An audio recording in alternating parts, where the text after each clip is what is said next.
Yo guys, what is going on? Blossom is back and welcome back to another episode of Top Drives. Now today we're reviewing another carbon fiber, which is the carbon fiber that you need to open if you want to try and get the what I like to call the Pesto Elemento, well the Sesto Elemento. But your boy really likes pesto and pasta, so forgive me if I'm calling it the Pesto Elemento. Doesn't that just mean it's like because Sesto Elemento is the sixth element, right? So if I called it the Pesto Elemento, then it would just be the pesto element, right? I mean, that'd be pretty cool, naming your Lamborghini. Honestly, if I had an Italian brand, I would probably just name like my models after like either sauces or shapes. Like, okay, let's say my Italian brand was called like what is an Italian word for blossini?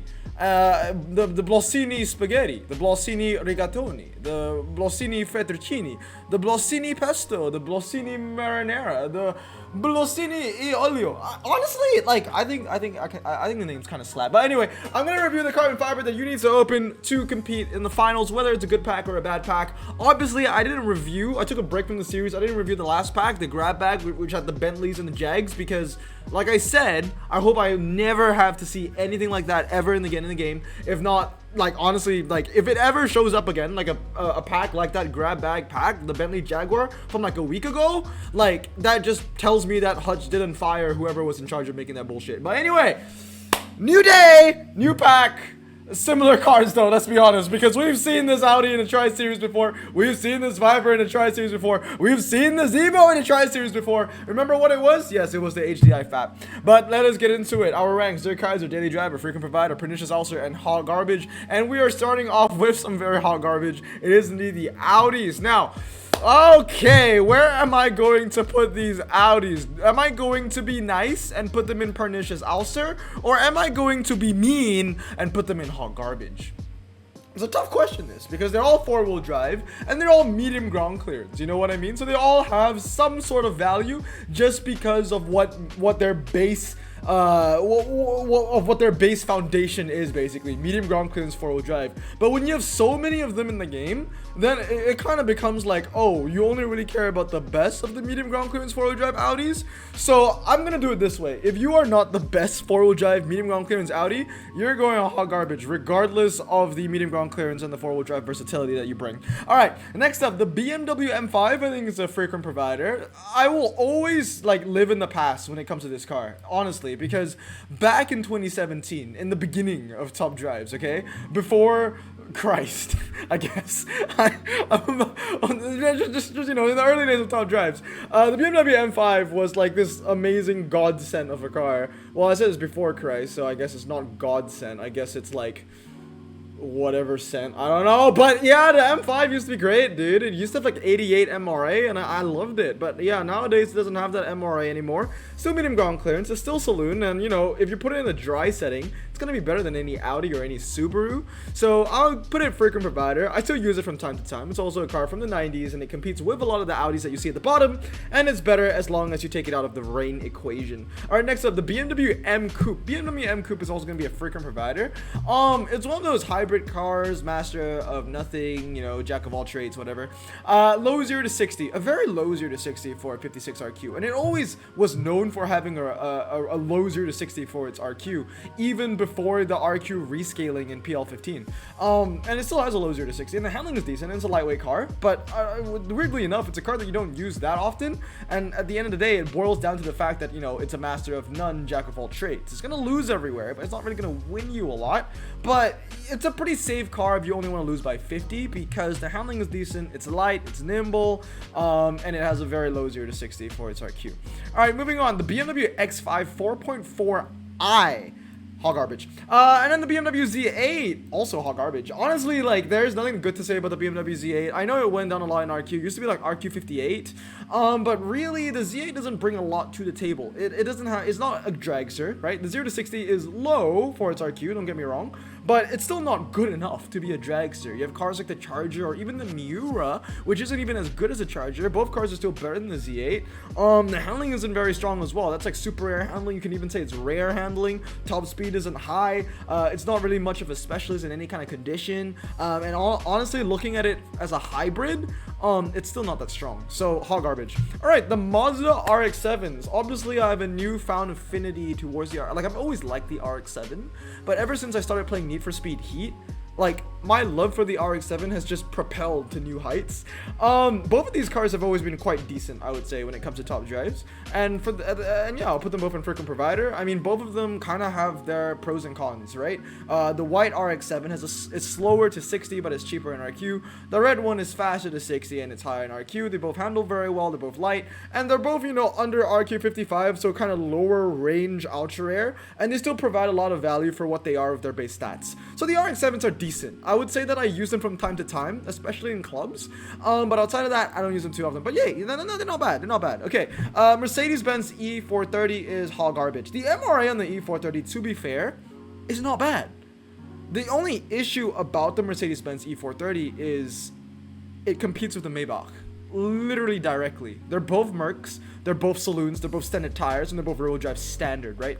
I know it's a bit redundant to say standard twice, but the Benz E430, decent MRA, don't get me wrong. It even begs to question that this is a car that you might want to consider 996ing, but at the end of the day, it's always going to be in the shadow of the Maybach. I'm going to put it in hot garbage.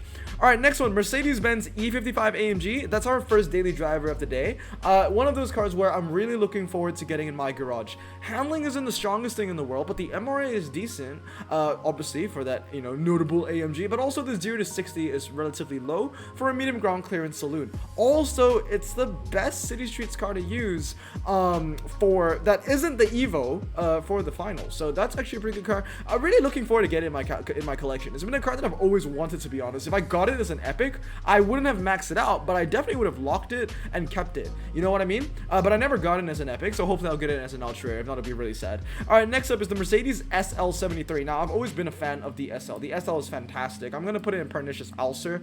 Once again, it's got a ridiculously low 0 to 60 for a lower RQ ultra rare, but it's the same situation as this BMW Z8. Yeah, they're very cheap in RQ. Yeah, their 0 to 60 is their standout, and you know, an additional benefit for the Mercedes is that it handles slightly better than the BMW and has a way higher top speed. The only issue is, same thing as the BMW, the Mercedes is still going to lose to the Lamborghini Miura, and it's still going to lose to the Charger 3, right? And it's not really much of a twisty car either, because it's only going to max out about 86 handling, which is not like horrendous for an RQ53, but it definitely could be better. Like, it's still gonna lose to cars like the Lotus 135 or Dodge Circuit AV, blah blah blah.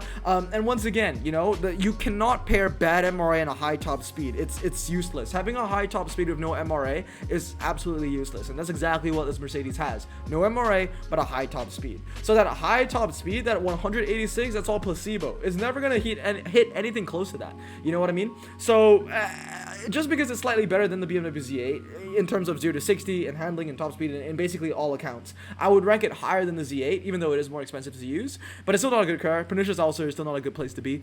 Next up is the Pontiac Trans Am 30th anniversary, hot garbage, honestly. Medium ground clearance, and that's the only thing that it has. Porsche 911 Carrera Cabriolet. Now this one, the 0 to 60 is weak, but the MRA is like meh. Top speed is also like, you know, not bad for a German car. Like, it's above that 155, and the handling is decent as well. But at the end of the day, I mean, when you're watching this video right now, let me know, how many times do you actually use that Porsche? I never use it. Like, I love it. Friday headlights. I'll take a 996 generation any day of the week, brother. But like, that was a weird way to say brother. But yeah, it's just not that useful. It's not bad. It's just that there are so many better cars, and that's the issue of being a Porsche nowadays, right? When Porsche is going through like 4 different revamps, there's so many Porsches, right? And like, they're all at least somewhat decent, but you always want to use the best of the best. It's really tough. It's the Porsche is like going to like a private school. Like, almost everyone is going to be smart, but Harvard's only going to take the 4.0, like the smartest of the smarts one. Like, you got a 3.8 GPA, tough luck, buddy. That you got like 5 other like people in your class with 4.0s. We're going to take them instead. So yeah, it's just tough. Porsche, not like I'm speaking from experience. I never even had a 3.8 GPA, honestly. I maxed out at 3.6. Anyway, Porsche 911 GT3 is next, and this car, I really want to put it in their Kaiser. The only issue is I don't own it. And I don't know a lot of people that do own it. I barely race against this car. There's never been a multiplayer event where this car was needed. I know it's been in the game for a very long time, but it used to be a very crappy epic, so nobody had it maxed out. So I never really know how useful the Porsche really is. It's like 3.995 when you max it out. The MRA is decent at 82. I mean, it feels like it's a really, really good all-rounder, to be fair. But I'm gonna have to put it in daily driver, mainly because I've never really seen this thing perform in any event. It's just too new. Not a lot of people have it yet. Hopefully more and more people are gonna unpack this now because of this pack, if people decide to open this pack. But then again, there are a lot of ultras in this pack, man. The chance of you getting that is pretty low. I really want that though. I really want that in my collection so I can check it out for myself. Roof 3400S. Always been a bit of a disappointment of a car. Pernicious ulcer, honestly. Like, this is one of those cars where I feel like a lot of people will always think I'm too strict about, but it's also one of those cars where it's like, I've owned it, I've used it, it's disappointed me. It's like this and like the Opel GTC. Like, these two cars, they're on paper stats, fantastic, but they always lose for some reason, and I don't know why. So yeah, unfortunately, I'm gonna put in Pernicious ulcer based off personal experience of racing the car.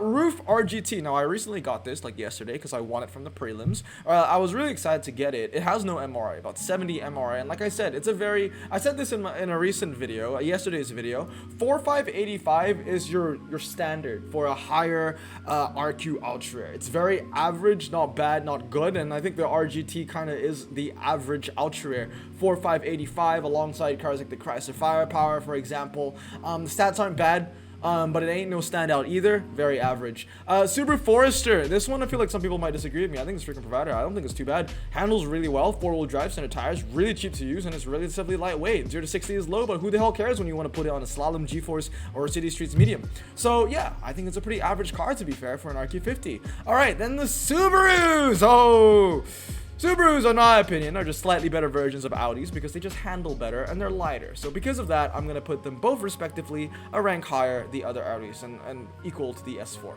right, let's talk about the epics now. The Audi RS4 is the first one, and much like every other Audi that exists in the game, it used to be medium ground clearance. It got cut to low. Literally almost every Audi that was medium at the start in 2017 is now low, which is incredibly crazy to think about it. It doesn't really provide anything, the RS4, besides a low 0 to 60. MRA isn't strong. Top speed is very average for a German car, and the handling isn't very good either. It's in a state, but honestly, I have this car maxed, okay? And like, I would have put it in frequent provider if it was still medium. But now that it's low, it's even more useless. Like, I can't even use it in this final. I use it in the HDI Fat final when it used to be still be medium, and the second best option to the Evo. But now when it's low, I mean, honestly, it's not gonna give you any value outside of like an estate event. So yeah, Pernicious ulcer. Citadel as well is gonna be a Pernicious ulcer, mainly because it's like a low RQ epic and it used to be an ultra rare. So there's that added like animosity or that added reluctancy to max it out because everyone used to think, oh, it used to be an ultra rare, right? And the stats aren't really much of a standout either. It's a worse version of the also American Cadillac CTS coupe, as well as, you know, another ultra that went up to epic when in the Subaru Legacy. So the Citadel has a very standout 0 to 60, I would say, but the handling isn't very strong. It is a very competitive city street small car, but you have to max it out, and I think that's the main hurdle for the Citadel. Not a lot of people want to max it out because of what it used to be, and that's why I always said that HUD should have never lowered the standard for what it means to be a standard tire car, because that just means that there are more cars that people wouldn't want now because of ultra rates going up to epic. You know what I mean? There are more cars that people don't want to collect or maxed out because of what they used to be, or because people remember what it used to be. At least that's how it works for me.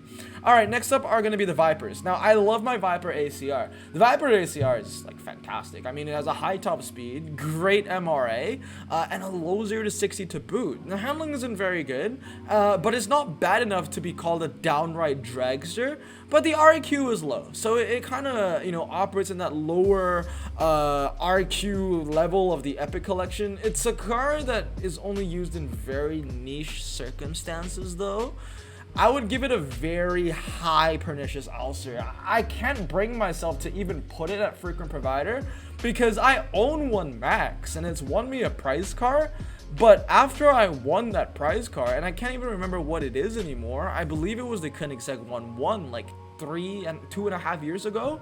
I've not used it since. Even in an American Frontier 90s event, they're just better cars to use. So the ACR, I respect it, and it's one of my dream cars in real life, but I'll give it a very high pernicious ulcer at most. The Viper GTSR concept, however, is a different question. I'm gonna put it daily driver. I think I've always put it at daily driver, right? It's one of the best Vipers from American Frontier, but not the best, but it's still very strong, still very respectable. I'll put in daily driver. The Ford Mustang SVT Cobra, I would give it freaking provider, but a very high freaking provider. It used to be in that daily driver category, but then you have cars like the Acura HSC now, and like, you know, all the other like the thing about the SVT was this. It used to be such a standout because there used to be so little epics that were capable of hitting 99 handling or like 98 handling even. But I think ever since World Expo, and now we've seen the leaks from, you know, PL16 as well, it seems like, you know, 98 handling is kind of becoming the norm for lower RQ epics. So it doesn't make the Ford Mustang SVT Cobra R that much of a standout anymore to have that handling. So unfortunately, I'm gonna bump it down from daily driver as I would have put it in the past down to freaking provider. The Mitsubishi Lancer, I think, is the first Der Kaiser, mainly because the other Evos are gone. It doesn't have any competitors anymore. The Evo 10 is gone. The Evo, I think it's 8, right, or 9, whatever it is. That's gone too. They've both gone up to legendary. It paves the way for the Evo 6. It is like one of the best options to use now, and it is the best medium ground clearance car to use in the final going on right now. You're gonna get a lot of value out of it, and it really pains me to not have this. I got it from a Mitsubishi ceramic pack from a daily login reward a very long time ago. We're talking 2+ years ago, okay? And I fused it away, and then it was so useful for the Peugeot HDI FAP, and I remembered I had to spend like, I think it was like $50 to open like 4 packs or something like that, just so I could try and get another Evo. I never got it. I got the RS4, which was medium at the time, and it didn't win me the HDI FAP, so I'm fine with that. But, you know, ever since the Peugeot HDI FAP, which came out 4th of July 2021, over a year ago, I always told myself, hey, if I ever get this Mitsubishi ever again, I'm gonna keep it, right? And look at it, it's useful right now, but I've never gotten it since that Mitsubishi ceramic like 2+ years ago. So it's really unfortunate, and it's such a useful car now. Then the Nissan Silvia GT300, yeah, it's a strong car, but I would only put a daily driver at most. Because I'm thinking in a general sense, right? In a general sense, and if you want to open this pack just to see if you can get a good car in a general sense, it's tough, man. Like when it comes to just JPT epics, I'd rather just use an Emerge or maybe even a Hayabusa over the Silvia. And if you're taking it out of the Japanese equation, then I'd rather just use like a KTM or like a Lotus Exige. So yeah, daily driver, still a good car, but I wouldn't put it into Kaiser. Nissan Skyline G34 R34, frequent provider, I would say. Like handling is decent, 4-wheel drive, low ground clearance. It's just a meh kind of car. The main thing that brings it up is, you know, the competent handling. Porsche 911 Carrera 4 is going to be pernicious also, unfortunately. And so are all of the Subaru. In fact, the Subarus I'm giving hot garbage. And then we talk about the legendaries. The first one I want to talk about is the Celine. Tough. Daily driver, I would say. It depends on how you look at the Celine. The Celine is a car that has 70 MRA and a useless top speed. But if you don't look at the top speed and you don't look at the MRA, 3.3 of a 0 to 60 and 92 handling for an RQ81 actually isn't bad. Think of it as a twisty car and just think that the top speed isn't even there. You can even think of this as a car with 3.30 to 60, 92 handling, and a top speed of 180. Think about it that way, right? Think about it that way. Don't even the 240, that's fake, okay? Think of it as 180 and it has no MRA and you're not going to use it on the drag, okay? But in a twisty situation, with the stats that it does have, it actually is pretty good for an RQ81. But it does not ever hide the fact that, you know, it is a very disappointing dragster, and that's why I'm not putting it into Kaiser. And the last one is going to be the Nissan R390, and I think that remains into Kaiser to me. As an RQ80, this car is incredibly valuable. It's kind of the opposite of the Celine, where, you know, it has a very bad 0 to 60, but it doesn't matter because it has a very high top speed and amazing MRA. Like, I would rather take a Nissan over a Celine, as in I'd rather take a car with a bad 0 to 60 but you know, with good MRA and a high top speed, over a car with a bad 0 to 60 and a high top speed with a low 0 to 60, if that makes sense. Now, if the question was, would I rather pick a car with a high top speed, bad MRA, and low 0 to 60 compared to a car with good MRA, a high 0 to 60, and a low top speed, then I would choose the Celine. Because there is also no point to have good MRA if you don't have a high top speed, you know what I mean? So yeah, Nissan is just a great car, you know. For RQ80, you're getting 100 MRA, 100 MRA and 100 handling, and a top speed of over 200 miles per hour, all for only a bargain price of 80 RQ. So that's going to be my assessment basically of this pack, and as you can see, it doesn't look very good, to be honest. I mean, we've kind of had about 3 tri-series in a row, so that's about 6 weeks of very mediocre, not even very mediocre. The first one for the Koenigsegg was just kind of funny because at least the legendaries were good. Then the grab bag was a shit show, and then this one, I was talking about it in my server. It's basically what you expect from a Hutch tri-series. Like, it's not like 0 out of 10, but it's not like 4 out of 10 either. It's a very like 3 out of 10 pack, which is what I expect from Hutch, you know? Like, I don't expect anything more than a 3, but also I really hope for nothing less than a 3, which is what we got last tri-series. But anyway, I'm now going to show you my assessment of how useful these cars are going to be in the current Pesto Elemento tri-series. So here we go, guys. Let's say that you don't have any duplicates. This would be the perfect hand. And it's funny because if you use all these 5 cars, it adds up perfectly to the RQ limit of 375 in the final. Now, if you want to know what the tri-series track sets are going to be, I'm just going to put this image in your head. I'm not going to put an image on the screen. I'm going to put this image in your mind, okay? You know that one saloon daily where you need 2 medium ground clearances, but one of the track sets has 3 medium ground clearances, right? They copied and pasted those daily track sets from that saloon daily to this final. It's the same thing here. There are 2 city streets on most of the other track sets, but there's one track set with 3 city streets, where the third city streets is an ocean city streets, which is more MRA based because of that very long drag at the end. This literally just is the saloon daily for track sets. So if you know that daily, then you know this final. This is the hand that I would go for. The Nissan for the fast stuff, the Celine for the hybrid, the Nissan Silvia for the twisty track sets. Then you have the Mitsubishi and the Mercedes that are both going to be manning the medium ground clearance areas. Now I know there's one track set with 3 medium ground clearance, but you'd be dumb to run 3 medium ground clearance cars, to be honest. You'd be targeted everywhere else. And then possible prize car winning cars includes the Viper, the Mustang, the GTSR Concept, as well as the BMW M5, which I would use to replace either the Evo or the Benz, because it's your third best option. It is better than the Subarus. And then, you know, questionable chances would basically be cars like the RGT and the 911, which are basically second fiddle to the Vipers, which are second fiddle to the Celine and the Silvia.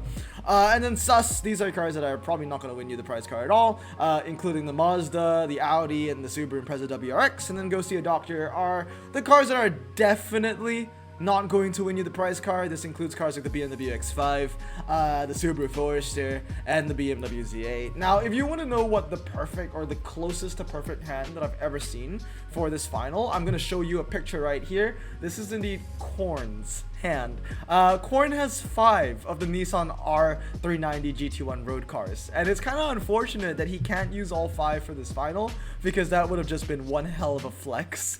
But yeah, Korn's hand is ridiculous, right? The only thing that he's really missing is that medium ground clearance department. If he had that Mercedes, I think he would have the perfect hand. But anyway, shout out to Korn, man. What an amazing hand. I hope that you go undefeated in the final, and I hope you get the Pesto Elemento. But anyway, guys, that's gonna be it for today. Let me know what you thought about this video in the comments below. So stay safe, wash your hands, and blossom out. Peace. Imagine being Asian in the 50s, looking nifty, leather jacket, looking sleek, look like Presley, look so deadly. Got a jukebox back at home, feeling jazzy, turn it on and play it slow, like the movies with the ladies. They so fine. Imagine being Asian in the 50s, looking nifty, leather jacket, looking sleek, look like Presley, look so deadly. Got a jukebox back at home, feeling jazzy, turn it on and play it slow, like the movies with the ladies. They so fine. Sit back, relax in my Bonneville. Pontiac. Hold tight all night, cruise to Jacksonville, Atlantic. Blonde hair, don't care, look like Leslie Brooks. Pin-up girls everywhere with the drop dead look. Swing it side to side as we slow dance to the night. When I'll hold your perfect hand and take you out just for a ride. We'll share milkshakes at the diner and rebel at every hour. We can watch a drive-in movie, then have romance.